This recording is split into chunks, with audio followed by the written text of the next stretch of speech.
我望鏡頭定望你啊？望鏡頭。好 ，OK。高興啊！我係何君堯喎。咁今日喺呢一度咧就接受李梓敬嘅訪問。梓敬呢一個人咧就我當年係喺呢一個應該係電台度接受訪問啊。咁佢就係嗰個叫政壇新秀其中一個主角，實際上佢係帶領當其時一班年青嘅有潛能嘅青年人啦，有興趣參加呢一個香港嘅政制事務。咁當其時我哋一齊咧出席嗰個電台嘅訪問，咁佢就亦都係有份嚟訪問我。咁所以嗰次係我第一次叫做係零距離嘅接觸。佢俾我印象非常好，呢個年青人係有動力、有思想，同埋佢係活潑開朗。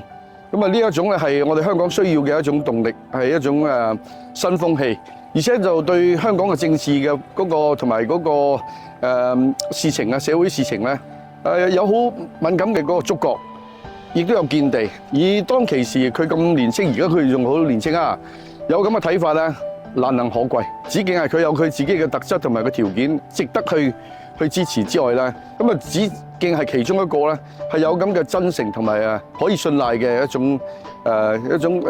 種條件同埋特質，所以我支持佢。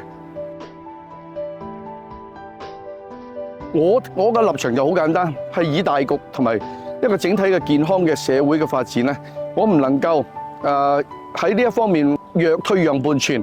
因為我覺得目前已經俾呢一種有特別需要嘅人咧，已經有好寬闊同埋好有包容嘅嗰個環境同埋嗰個社會嘅民情。咁所以我覺得其實香港係一個好開放嘅地方。而梓敬佢亦都唔好忘記，佢亦都係一個係好，我相信佢亦都係同我嘅觀點好相近。但係佢因為佢又要係有自己嘅政黨嘅嗰個立場，作為一個人咧，咁佢係維護翻同埋跟隨翻嗰個政黨嘅立場走咧，呢個亦都係好自然。否則你又有群而嗰個黨又唔跟個黨嘅路線，咁你群嚟做咩？不如就好似做何君堯咁啦，係咪先？我係群而不黨，咁我就自己向自己負責。但係當一個人又係有個黨嘅嗰個利益要顧及嘅時候，必須要有黨嘅格同埋嗰個表現。咁所以佢個表達咧，個方式其實好多時同我好接近，但係當去到要投票一個議題上邊嘅時候咧，都要尊重個整體嘅黨嘅立場。咁所以呢樣嘢我諗我係理解嘅。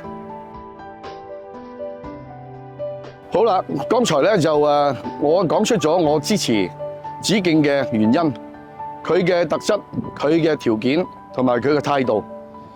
喺12月7號，請票投李梓敬，全力支持李梓敬入立法會。